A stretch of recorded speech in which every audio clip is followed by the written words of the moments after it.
Olha só, velho. Olha aqui, ó, o som correndo na avenida, velho. É massa, né? Olha aqui, velho. Ele vai...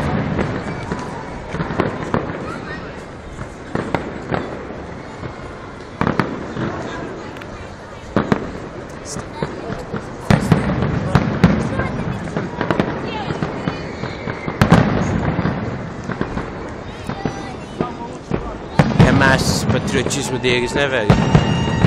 Respira, mano.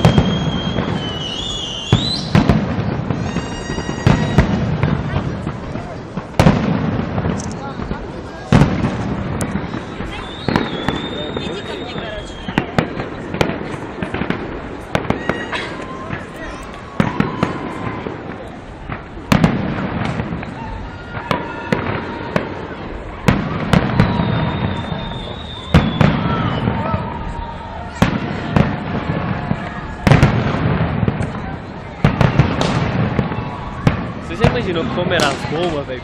Nossa! E aqui eles Corria devem saber tudo, bem, viu? velho. Oh, aqui é muito... Todo mundo escutava. Mano, o que você faz se dispara uma terceira guerra mundial e você tá aqui na Rússia? Eu vou pra Ucrânia no outro dia e embarco pro Brasil. E se desse uma paralisação, ninguém conseguisse sair da Rússia? O que você ia ser? Se sai. esconder? Vai fazer o quê?